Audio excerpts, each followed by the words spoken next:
దాంతో అమ్మవారికి ఇంకా ఉగ్రతం పెరిగిపోయి ఇంకా యుద్ధం చేయడంలో చెప్పచ్చు, ఇబ్బంది ఏమీ లేదు. ఎందుకంటే అమ్మవారి ముందుగా అమ్మవారు వాళ్ళందరూ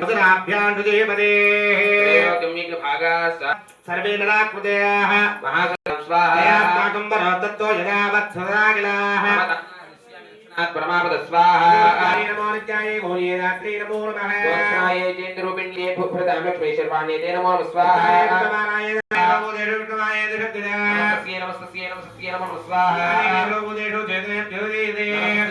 नमस्ते नमो स्वाहा नमस्ते नमो स्वाहा भूतेषु छायारूपस्तस्यै नमस्ते नमो स्वाहा नमस्ते नमो स्वाहा भूतेषु वृत्तिरूपेण नमस्ते नमस्ते नमस्ते नमो सर्वभूतेषु धन्यारूपेण नमस्ते नमस्ते नमस्ते नमो स्वाहा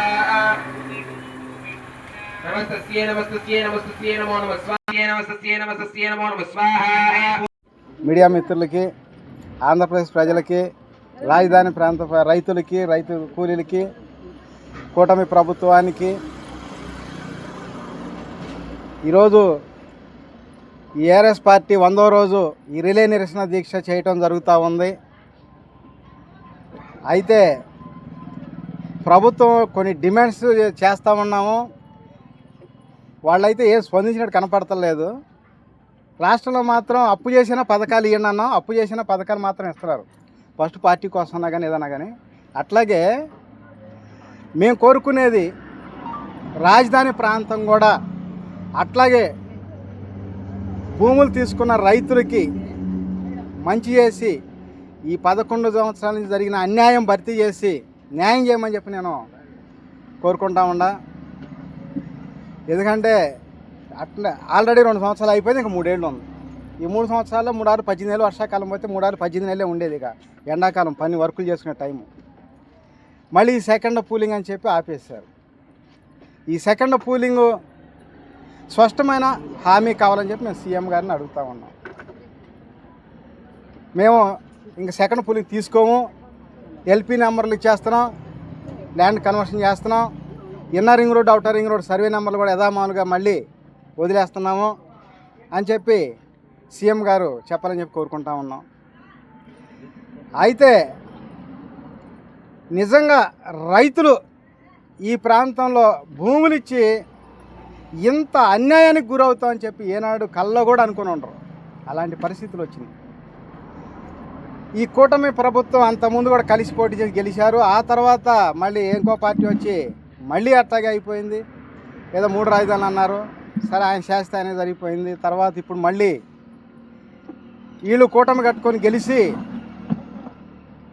మేము 2 సంవత్సరాలు మొత్తం డెవలప్ చేసి అప్పచెబుతున్నారు. 2 సంవత్సరాలు అయ్యేపోతుంది, ఇంతవరకు ఏమీ కాల. 3 ఫ్యామిలీలు కాదు, మీ 3 సమాజ వర్గాలు మన జాతీయ స్థాయి రాజకీయాలు చేసుకోండి. ఈ రాష్ట్రంలో మాత్రం ఎస్సీబీసీలు సీఎం చేసేసి మీరు జాతీయ స్థాయిలో రాజకీయాల్లో డెవలప్ అవ్వాలని చెప్పి నేను కోరుకుంటా ఉన్నా. ఎందుకంటే అనేక విధాలుగా ఆదాయాలు ఉన్నాయి మీకు వనరులు. ఇక్కడ పాపం ఇలా తినడానికి తిండిలేదు. ఎస్సీ ఎస్టీ బీసీ మైనార్టీలు 80% ఉన్న తినడానికి తిండి లేదు. ఎందుకు ఇంత విశేషత, వీళ్ళ మీద ఎంత స్వార్థం ఎందుకు? వాళ్ళు ఓట్లేస్తేనే కదా మనం గెలుస్తుంది, వాళ్ళు ఓట్లేస్తేనే కదా మన ముఖ్యమంత్రి పదవి చేస్తుంది, వాళ్ళు ఓట్లేస్తేనే కదా ఇన్ని పదవులు వస్తుంది, ఇన్ని వ్యాపారాలు చేసుకుంటుంది, వాళ్ళు ఓట్లేస్తేనే కదా, వాళ్ళ అధికారం అడ్డం పెట్టుకునే కదా మనం ఈ రకంగా రాజకీయ గేమ్ రియల్ ఎస్టేట్ గేమ్ ఆడుతుంది. ఎవరిని చేసుకోనికుండా వాళ్ళు అంతం చేసేసైనా మనమే లాక్కొని మరీ చేసుకుంటుంది, ఇందుకే కదా అని ఒక్కసారి ఆలోచిస్తున్నారా? ఈ విధంగా ఆలోచన చేసి ఇవాళ 100వ రోజు చండీ హోమం కూడా చేయించాం. ఎందుకంటే అందరూ బాగుండాలి, అందులో మనం ఉండాలి. ప్రభుత్వాలు, అపోజిషన్ పార్టీలు అందరూ కూడా ఒకళ్ళకొకళ్ళు హెల్ప్గా ఉండి ప్రజలను కాపాడుకొని ప్రజలను ఆర్థికంగా ఎదిగేటట్టు చేసి ఈ రాష్ట్రానికి ప్రత్యేక హోదా కావాలి అడగండి. అట్లాగే ఆమోద ముద్ర వేపిండి రాజధానికి.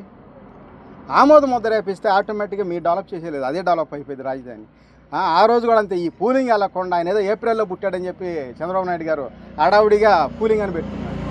ఏప్రిల్ ప్లేస్ 2 ఎకరాలు 7 ఎకరాలు 7 గవర్నమెంట్ బిల్డింగ్లు కట్టుకొని పర్మిషన్లు ఇచ్చేస్తే అడిగిన వాళ్ళకి అడిగినట్టు ఏ కులపొడన్న అడగని ఇచ్చి పారనొకండి పర్మిషన్లు. మీరు గతంలో ఇచ్చిన పర్మిషన్లు ఎవరికి ఇచ్చారో చూపిండి. ఇవాళ కూడా ఏం చేస్తున్నారు ఒకసారి ఆలోచించండి. ఇంత విశేషత, ఇంత దౌర్భాగ్యత రాజకీయం, స్వార్థపు రాజకీయాలు అవసరమా? చాలా చాలా ఇబ్బందులు ఉన్నారు. ప్రజల ఇబ్బందులు మీ దాకా రాటల్లా. అందుకని చెప్పి మేము ఈ ప్రెస్ మీట్ ద్వారాగా, మీడియా మిత్రుల ద్వారాగా అసలు నాయకులకి వెళ్ళి అసలు నాయకులు ఆలోచించేసి ముందుకు రావాలనుకుంటున్నా. సరే, ఎవరి టైం వాళ్ళకు ఉంది. నేనైతే ఎన్టీఆర్ గారి కుటుంబంలో 12 మంది ఉన్నారు, వాళ్ళు ఎవరేం మాట్లాడలేదు అనుకోవచ్చు. వాళ్ళ మనవళ్ళ టైంలో అయినా సరే ఈ రాష్ట్రంలో ఎస్సీ ఎస్టీ బీసీ మైనార్టీలు ఓట్లు 80% ఉండే వీళ్ళని దఫల వారీగా అన్ని సామాజిక వర్గాలు సీఎం చేపించి ఎన్టీఆర్ గారి కుటుంబంలో మనవడని పిఎం ప్రధానమంత్రిని అయినా సరే చేపిస్తాను తప్ప ఈ రాజకీయ వెనకడుగేసే క్వశ్చనే లేదు. అలాగే చెప్పాగా, ఉద్యమం కార్యాచరణ మార్చుకోవటం అనేది జరగదు. అదనంగా ఏమన్నా చేస్తారా రిలే దీక్షలు కాకుండా? అంటే ఈ రిలే నిరసన దీక్షలు చేయటం వల్ల ఏంటంటే ఫస్ట్ పబ్లిక్ రాష్ట్రం అంతా వెళ్ళిపోద్ది. గతంలో ఏం జరిగింది, అట్లాగే వాళ్ళు కూడా 3 రాజధానులు అనగానే 4-5 సంవత్సరాలు ఇలాగే కొనసాగించారు. ప్రజల్లో ఏదో ఇక్కడ జరిగిపోతుందని చెప్పి మళ్ళీ మార్చుకోవాలా, అందరు కలిసి కూటమి కట్టుకోవటం ఇట్లా. అలాగే ఇక్కడ ఒకేసారి కూర్చొని చేసినంత మాత్రాన జనం అనుకోవటం ఏంటంటే, ప్రజలు కానీ నాయకులే, ప్రజలు తెలుసు మంచి చేస్తున్నాడని, ఈ నాయకులు అనుకోవటం ఏంటంటే ఆయన అక్కడే ఉంది, ఇక్కడ రాలేదుగా మాది ఇల్లు ఉన్నాడు. సాప కింద నీరులాగా మొత్తం అంతా రాష్ట్రం అంతా వెళ్ళిపోతుంది, జాతీయ స్థాయిలో కూడా వెళ్ళిపోతూ ఉందంతా కూడా. అయితే ఈ ఉద్యమం ఇలాగే కొనసాగిస్తూనే ఉంటాం. ఇంకా చెప్పాక అందరినీ కూడా కలుపుకొని నెక్స్ట్ ఏ విధంగా ఆంధ్ర రాష్ట్ర సమితి పార్టీ అధికారంలోకి రావాలి, ఇట్లా దఫల వారీగా అన్ని సామాజిక వర్గాలకి సీఎం పదవి ఇవ్వాలి, ఈ విధంగా ప్రతి కుటుంబం 10 కోట్ల ఆస్తి పనులు చేసుకుందాం. మన మేనిఫెస్టో కూడా తల ఒక పాంప్లెట్ తీసుకొని చూడండి, మీరు కూడా చూపియండి కావాలంటే ఎలా ఉంటుందో. ఎందుకంటే ఎవరో 10 కోట్ల 10 రోజుల మద్యం ఫ్రీగా ఇస్తే ఓటేస్తారనుకుంటున్నారు. అందుకని మేము అసలు 365 రోజులు 5 సంవత్సరాల పొడి కూడా ఫ్రీ అని చెప్పింది. అమరావతి రాజధాని రాజకీయ నాయకుల రియల్ ఎస్టేట్ వ్యాపార కేంద్రంగా మారిందని మీరు భావిస్తున్నారు? 100కి 1000%. వాళ్ళు ఫస్ట్ ఎవరో తెలియకుండా కొనుక్కుంటారు, ఏదో ఒకటి ప్రకటించుకుంటారు, అమ్మేసుకుంటున్నారు, క్యాచ్ చేసుకుంటారు. వాళ్ళ అవసరాలకి రాజకీయ ఏది ఎలక్షన్ రాగానే మళ్ళీ కలుస్తున్నారు, లేకపోతే ఇడిపోతున్నారు. ఈ విధంగా అందరూ చూస్తూనే ఉన్నారు. వాస్తవాల పరిస్థితులు అయ్యి, ఎందుకంటే మీకు అందరికీ తెలుసు, కాకపోతే ఎవరు అడగలేరు నాయకుల్ని. ఒక ముఖ్యమంత్రి శాసనసభ్యులను సగం మంది పైన ఎక్కువ మందిని దగ్గరకు రానియకపోతే పరిస్థితి ఏం చెప్పండి. వాళ్ళ నియోజకవర్గాల్లో ఏం చెప్పుకోవాలి, ఆ నియోజకవర్గాల్లో ఎమ్మెల్యేని అడిగిన విషయాలు పోయి సీఎం గారు చెప్పుకోవాలి కదా, రాట్లా. ఇప్పుడు అంతే, అప్పుడు అంతే. కాకపోతే ఇప్పుడు ఏదైనా 1-2 చేసి జేకేఆర్ గారు చెప్పినటువంటి యొక్క రిలే నిరసన దీక్షకు మద్దతు తెలుపుతూ మేము అరకు పార్లమెంట్ నుంచి రావడం జరిగిందండి. అరకు నియోజకవర్గం నుంచి ఈరోజు 100వ రోజు చేరుకున్న సందర్భంగా మేము ఈ యొక్క కార్యక్రమానికి చేరుకొని మేము విజయవంతంగా చేయాలని చెప్పి కోరుకుంటున్నాం. ఎందుకంటే ఈ యొక్క రాజధాని ప్రాంతంలో రైతులు ఎదుర్కొంటున్న సమస్యలు మీకు తెలుసు. ఆ యొక్క సమస్యలు ఈ యొక్క ప్రభుత్వం అనేది గుర్తింపు తెచ్చుకొని వాటికి సమర్థవంతమైన న్యాయం చేయాలని మేము మనస్ఫూర్తిగా కోరుకుంటున్నాం.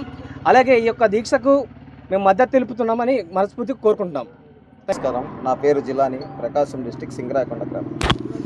జేకేఆర్ సార్ చెప్పినట్టుగా ఈ రైతులుగా జరుగుతున్న పుల్లింగ్ గురించి మేము దాని గురించి మాట్లాడదామని వచ్చాము. ఇక్కడ ఆయన 100 రోజు చేస్తున్నారు అనగా దానికి విజయవంతం చేద్దాం అనుకుంటా వచ్చాము. అంటే యాక్చువల్లీ వాయిస్ బాగలేదు ఇంకా.